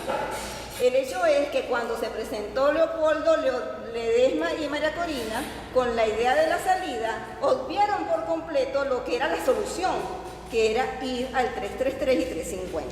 Eso no lo podemos olvidar. Ayuda humanitaria nos trae a su participación en esta reunión que muy agradable, por cierto, es. Muchas gracias por la invitación. Es lo siguiente, yo pienso que, al igual que muchos acá, si todo tipo de ayuda humanitaria que venga de donde venga, si es alimentada con un fin que tiene unos intereses y unos privilegios económicos puestos ahí en el medio, por supuesto que no va a ser en beneficio para ningún país. Eso está claro desde el punto de vista del sea un país, sea de tendencia izquierdista que venga o sea de tendencia de derecha que venga. Lo han aplicado como estrategia de Estado. Quien da la comida, por lo general, se hace dueño de la voluntad de quien la recibe. Y para tal efecto, bueno, lo estamos viendo, sino lo que está aconteciendo actualmente en Venezuela, con esta situación que no podemos nosotros ponernos a negar que sí es necesaria una ayuda desde el punto de vista social, pero esa ayuda no puede estar encubierta con una serie de mañas y de situaciones que a nosotros no nos comunican desde un punto de vista de una verdad social. Siempre está la verdad política allí tapando unos intereses que nosotros somos los últimos en que nos enteramos. Y con respecto a lo otro, ¿qué pasará el 23? A mi juicio, muy personal, y espero equivocarme, es que aquí todo lo que está montado para que nosotros estemos entretenidos en definición de categorías jurídicas, que por cierto es de extrema urgencia en cuanto a lo sociológico y lo jurídico, enfrascarse en distintas reuniones, apéndice de esta, para definir pues a la altura de la histórica, a la altura digital y algorítmica, los términos de derechos humanos, justicia, ayudas humanitarias, hacer pues enriquecer un poco más a la altura estas categorías para dar mejor cuenta realista de lo que acontece en el mundo político, en el mundo económico, en el mundo social, para poder ser más eficientes en cuanto a nuestros juicios y sus contenidos.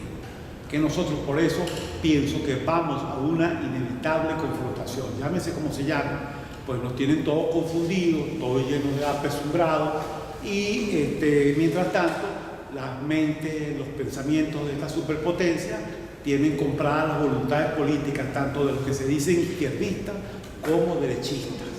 Son demócratas, entre comillas, que lo que están es comerciando con la justicia, traficando con la verdad para imponer su libertad en beneficio de sus propios privilegios.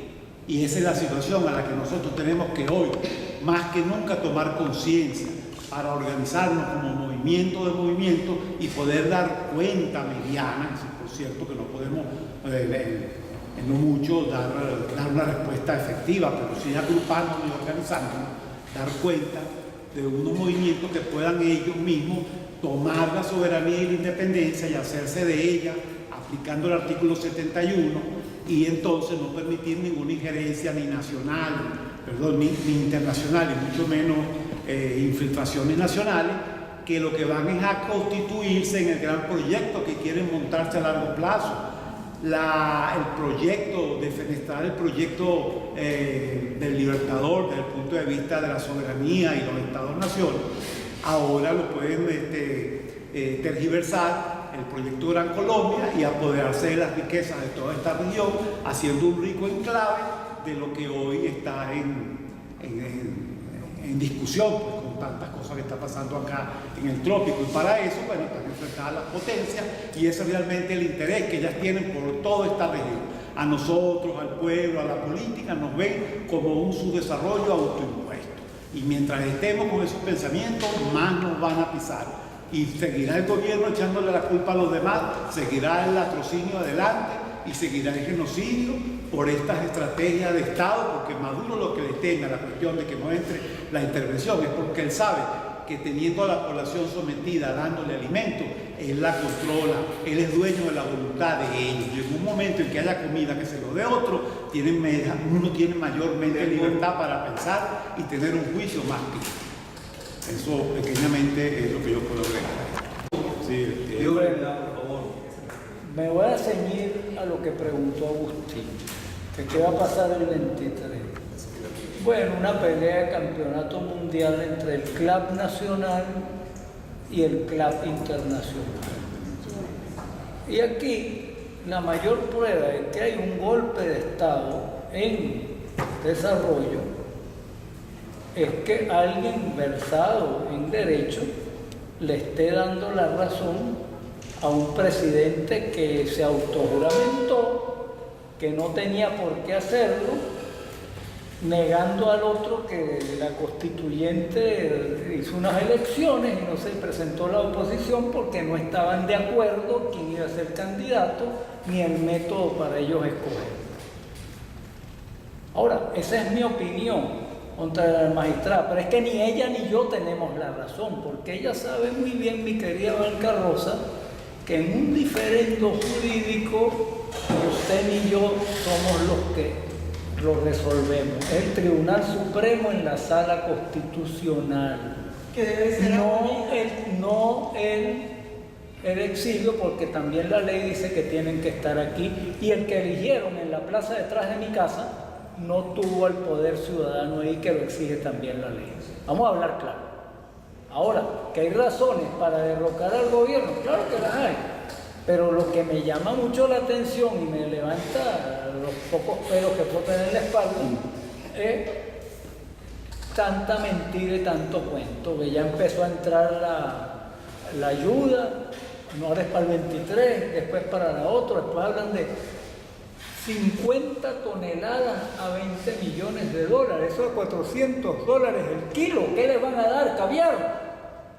Porque lo que han enseñado un poquito de harina pan por acá, unos pastedientes, un cepillito. Y luego alguien lo dijo, y la gente seria como es la Cruz Roja, que es internacional, que tiene 100 y pico años de neutralidad, en esa broma no me meto. Pero aquí como el activismo político lo están haciendo sin proponer soluciones, por eso es que yo critico que la oposición plantee un club igualito al del otro, pero traído por todos, como si los demás nos van a alimentar, nos van a curar las medicinas gratis. Esta es la generación más irresponsable que ha tenido el país. Están a punto de llevarnos a una guerra en la cual Venezuela va a salir perdiendo territorio, gente, y los que echan la leña al fuego se van a ir corriendo para Miami, porque bien cobardes que son. Y creo que me voy a ir más perdido, pero con una decisión personal. Más perdido porque todos los que han intervenido lo que han hecho es enredar desde el punto de vista constitucional, sí entendí, pero desde el punto de vista político, cada uno vive en su mundo. Vive en su mundo.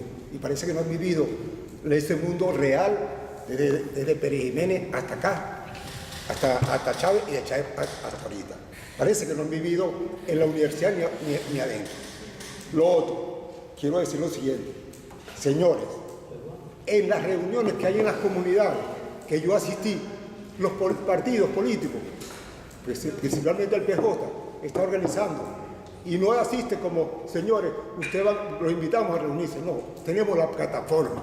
Ellos tienen la plataforma, PJ ya tiene la plataforma política para hacer eso. Esto no es, se montó porque Guaidó vino, eso estaba ya organizado. Y si fue con la Casa Blanca o con quien sea, eso ya estaba organizado. Pero ¿qué pasó? En el 2014, cuando tuvimos la oportunidad Nadie salió a discutir eso. Que el domingo 14, el señor que perdió las elecciones dijo, salgan a la calle y arréchense. Pero él se escondió. Y era el momento preciso en que las organizaciones del gobierno, especialmente los violentos, están todavía, pero no estaban armados completamente como están ahora. Y no lo digo yo, lo dice un tipo que escribió en El Palestino, se llama El Libro del Palestino. Y él estuvo en Miraflores en el 2006-2008 y dijo, esto va a ser las organizaciones que van a defender al gobierno de Chávez o al gobierno que esté de izquierda para mantener la revolución, y no se la van a dejar quitar si no hay muerto. Muerto iba a haber en el 2014, y el señor ese que fue candidato y ganó la elección y le tuvo miedo. Entonces, ¿qué queremos? ¿Queremos de elecciones o qué queremos? Ese es un producto de una realidad que vivimos. Yo estoy en una comunidad, estoy tratando traté de organizar para la cuestión humanitaria, pero vi que ya vienen los partidos por detrás. ¿Qué hacemos? Y vamos a plantearnos qué vamos a hacer nosotros para el 23 y qué vamos a hacer. No criticar que esto es un gobierno o que esto es un golpe de Estado. Eso es un golpe de Estado, pero queremos o no. Que lo queremos o no. Y entonces, porque seríamos hipócritas decir que no queremos cambiar a Maduro, los que estamos aquí. Porque lo demás es un discurso muy bonito y hablar mucho discurso para no decir la palabra que quiero decirla y irnos tranquilos dentro de una hora. Agradecer a la cátedra porque de verdad que mantenerse tantos años en esto y ahora que estamos a punto de algo, no sé qué, porque saber qué es muy difícil, pues más todavía. Primero somos el país que está en todo el mundo, en boca de todo el mundo. Vamos en boca de todos los políticos más importantes y aquí estamos y nosotros estamos simplemente deshojando la margarita contando lo que ha pasado. Lo que ha pasado ya lo sabemos todos. Maduro es ilegal desde que fue canciller, porque la partida de nacimiento de él nunca apareció, entonces él es ilegal desde un principio y estamos aquí en esta sala hoy porque hemos permitido lo que no hemos tenido que permitir, por la razón que sea. Yo pienso que ahorita estamos a punto como si un paciente está con una pierna gangrenada y para salvarle la vida hay que cortársela, hay que amputarle.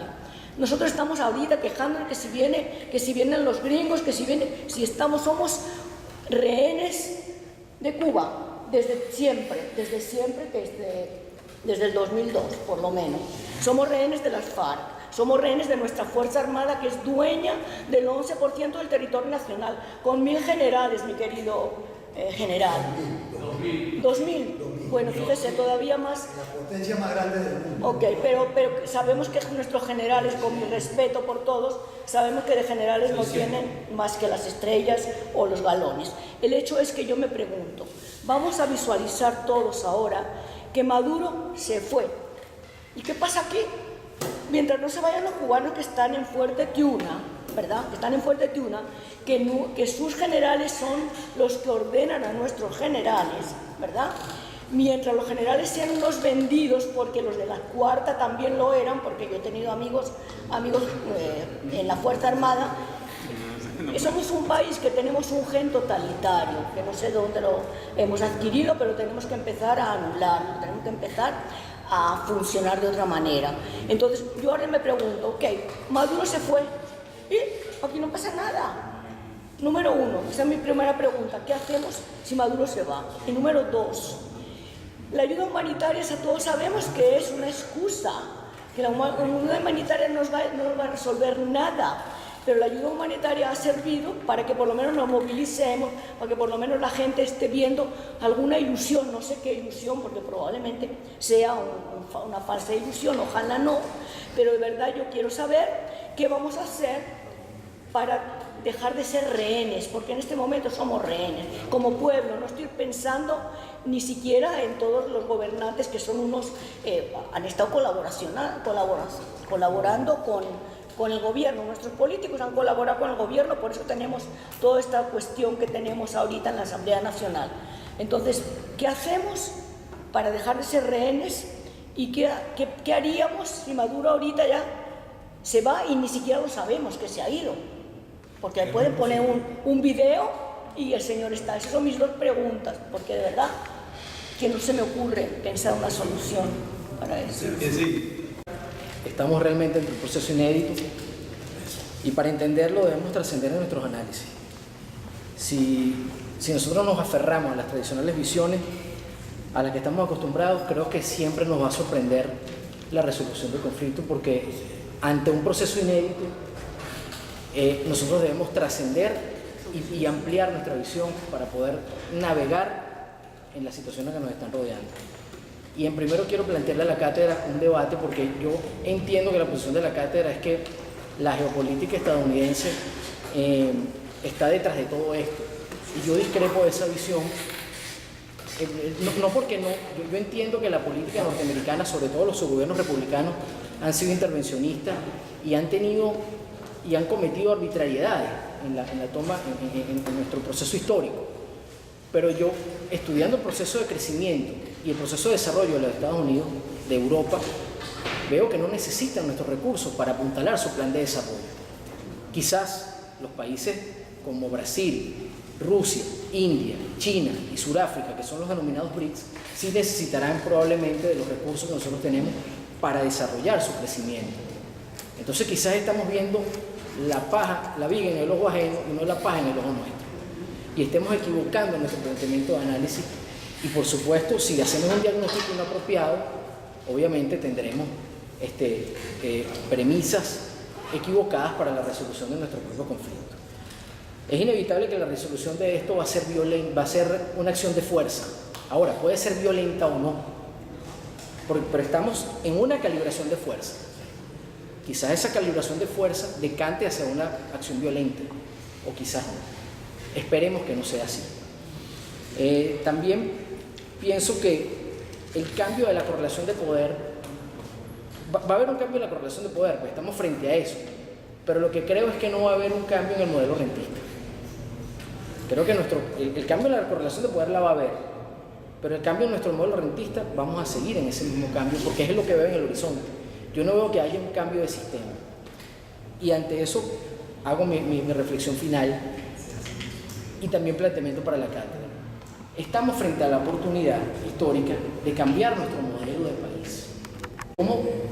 Así como el 23 de enero de 1958 derrocamos la dictadura de Marcos Pérez Jiménez y fue un proceso de nuestra historia contemporánea, quizás estemos nosotros haciendo también, desalojando una tiranía y creando un nuevo sistema político-económico en nuestro país, y estamos en la oportunidad. Ahora, ¿somos protagonistas o somos simples observadores de este proceso histórico? Ese es mi planteamiento. Mientras los militares en este país estén apoyando a Nicolás Maduro seguirá siendo el gobernante efectivo de este país, no Guaidó. Una de las cosas que me preocupa a mí en esta lucha por el cambio, por buscar una salida a la crisis, es que los políticos o los que están capitalizando el proceso de salida de Maduro del poder han descuidado un aspecto importante, que es el problema militar. Se vienen acordando de la cuestión militar ahora, a última hora, pero durante todo el tiempo, los 20 años han pasado despotricando de las Fuerzas Armadas. Entonces a última hora quieren ganarse a los militares, cuando han estado 20 años echándole abono en contra de la búsqueda de la... Militares que se han hecho los locos con las violaciones a la Constitución Nacional, y militares que están resentidos y que han querido manifestarse, pero se encuentran apabullados por toda la cuestión del control interno que realizan los cuerpos de inteligencia cubanos y los cuerpos de inteligencia del madurismo dentro de la Fuerza Armada. Pero que no ha habido los elementos que faciliten que los militares puedan organizarse e incidir sobre este proceso. Hay contradicciones en el seno de las Fuerzas Armadas entre quienes apoyan la ayuda humanitaria y quienes no apoyan la ayuda humanitaria. Si nosotros explotáramos esa parte en esta coyuntura actual de la cuestión de la ayuda humanitaria y buscáramos que fueran las Fuerzas Armadas quien reciba la ayuda humanitaria que viene del exterior, nosotros estaríamos allí buscando la manera de que reviente una contradicción. entre aquellos que quieren que entre la ayuda humanitaria del exterior para canalizar hacia los hospitales y hacia las zonas donde está la gente pasando calamidades, y aquellos militares que van a seguir apoyando a Maduro en su empeño de impedir que entre la ayuda humanitaria. Y eso va a crear una contradicción o no la va a crear. En la propia frontera, si hubiese una política dirigida hacia eso, en la propia frontera, muchos de los guardias nacionales que van hasta allí, tratando de cerrarle el paso a la entrada de la ayuda humanitaria, se van a enfrentar a los militares que si quieren que entre la ayuda humanitaria, se van a enfrentar, y va a haber una contradicción. Entonces nosotros no hemos hecho no le hemos puesto interés a esa parte. Y en el juego de la guerra, yo no soy militar, pero las cuestiones más elementales que he podido leer, en el juego de la guerra, tú tienes que siempre buscar atacar el centro del poder, donde está la parte más dura del poder, es donde tú tienes que concentrar los mayores esfuerzos y los mayores recursos para poder quebrar. Y esa es la parte con la que cuenta Maduro. Y ahí es donde hay que incidir. Otra cosa que me preocupa es por qué nosotros hemos permitido que toda la estrategia por el cambio de la crisis la hemos dejado a la Asamblea Nacional y a los partidos políticos que controlan la Asamblea Nacional. Porque la sociedad civil no ha elaborado sus propias políticas y sus propias propuestas. Es como alguien que dijo por ahí que se lo hemos dejado todo a ellos. Siempre andamos buscando un Cristo a quien montarle la cruz y nosotros no hacemos nada. Esperamos que otros nos hagan el trabajo. La sociedad civil tiene también que participar en este proceso, porque aquí estamos involucrados todos. Si aquí se lleva presente una guerra, aquí nos vamos a ver envueltos todos en esa guerra. Nadie se va a salvar de ella. Nadie se va a salvar de ella. Entonces debemos prestarle atención a eso. Y esa es otra parte de la contradicción en el seno de las Fuerzas Armadas. Los que quieren la guerra dentro de las Fuerzas Armadas actuales y los que no quieren llevar al país a una guerra. Esa parte también hay que saberla jugar, saber explotarla. La constitucionalidad y la legalidad, si recuerdo bien, de Guaidó y de Maduro. Lo más importante ahí, aunque sé que nunca vamos a estar de acuerdo, pero para expresarle mi razonamiento, es que la constituyente es espuria, porque fue convocada de una manera inconstitucional, porque no tuvo representación de todos los factores, ¿verdad?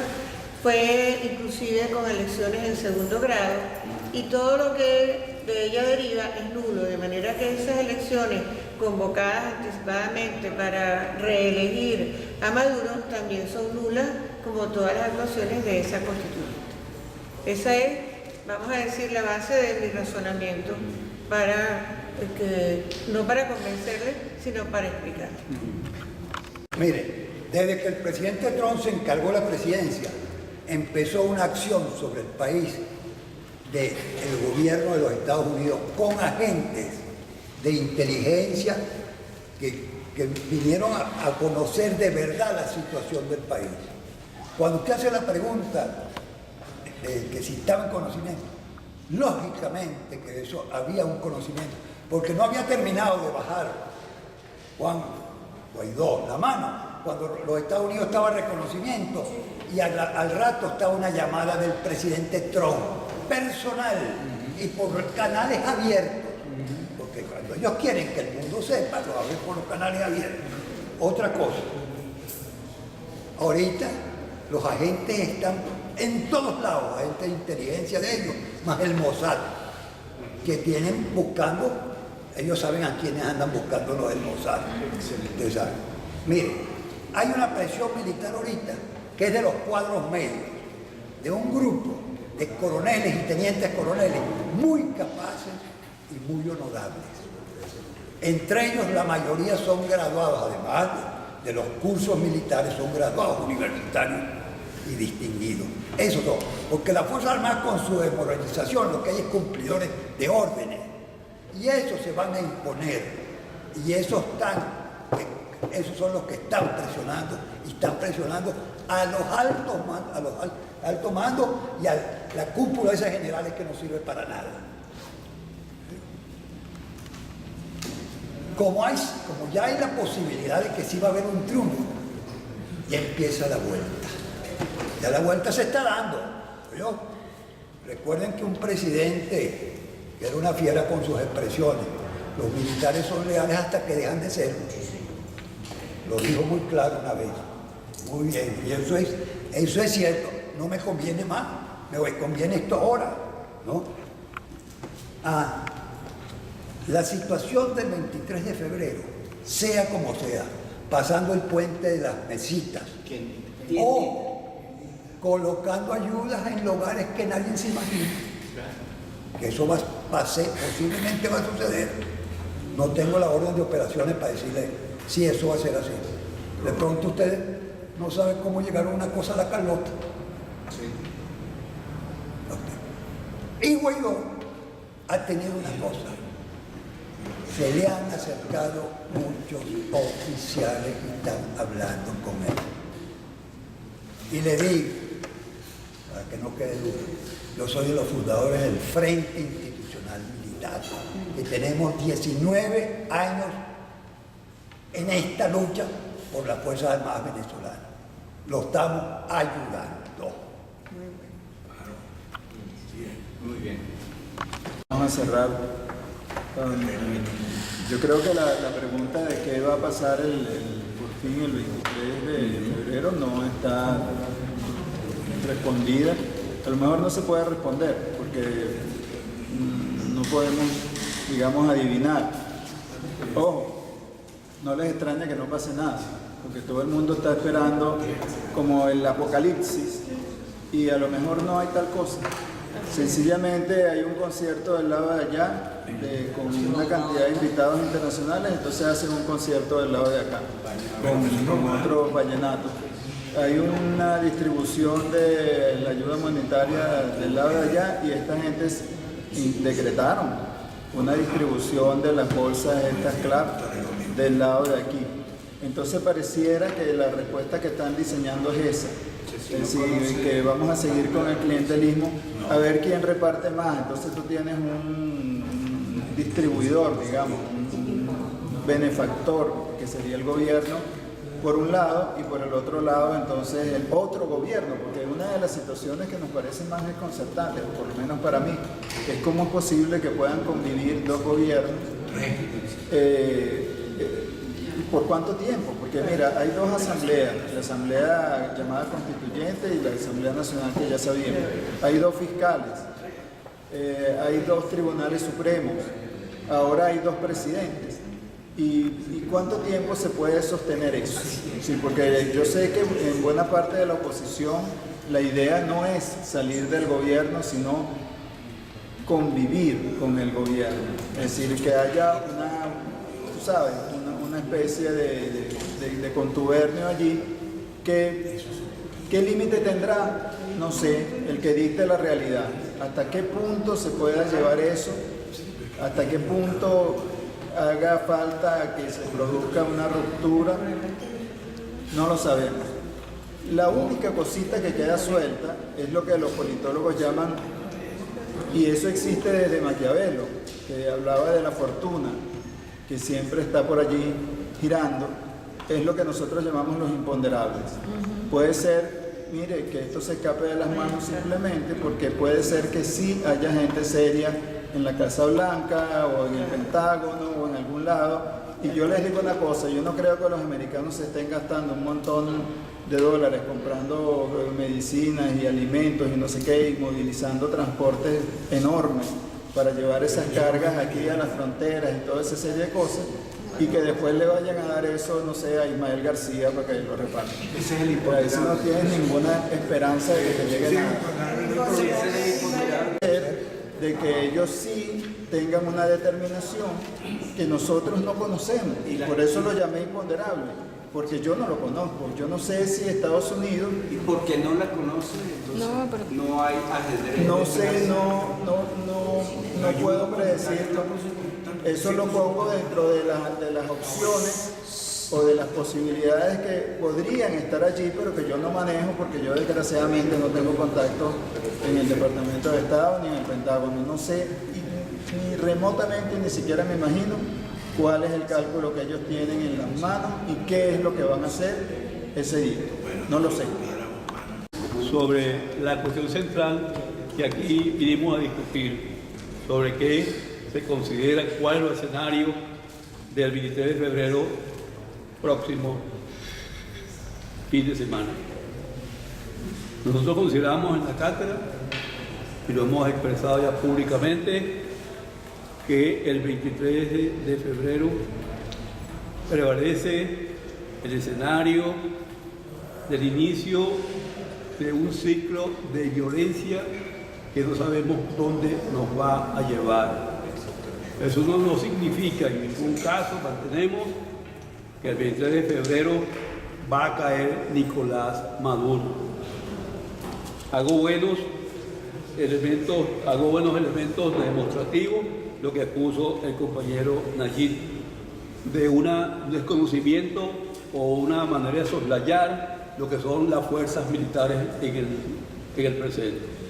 El general Herrera Betancourt ha dicho ciertamente que son fuerzas armadas destruidas, incapacitadas, con materialmente en desecho, etc. Pero ese no es el caso. Creo que él está pensando en una solución de un conflicto externo. El interno, las Fuerzas Armadas son hoy policías en defensa de su poder. Y eso es lo que estamos manteniendo en esta cátedra, no por adivino, sino que simplemente la historia actual está obligada, y esa es su esencia, a prever lo que viene. Si no, realmente no tiene ningún sentido la historia actual, que no es la historia del estudio del pasado, sino la historia del estudio del presente. Esa es nuestra posición y queremos dejarla muy claramente establecida. 23 de febrero comienza un ciclo de un control total, mayor, progresivo del Departamento de Estado americano sobre Venezuela. Y nosotros pasamos a ser, a partir de ese momento, simples espectadores de una política decidida por el exterior. Simples espectadores. Y esto nos lleva, señores, a una posición que tenemos que pensar en aquello de soberanía, independencia, libertad, toda esa todos esos léxicos en desuso para nosotros. Señores, el año 5 decíamos en una comparecencia que nos esperaban tiempos muy difíciles. Ya lo habíamos dicho en el año 3, cuando dijimos aquí en la cátedra que esto había comenzado a ser un ex país al lado de Venecuba, o dirigido por Venecuba, o apropiado por Venecuba. Hoy nos esperan tiempos mucho más difíciles, y ahora nada menos y nada más que bajo la dirección directa, específica y concreta del Departamento de Estados Unidos norteamericano. Nada menos y nada más.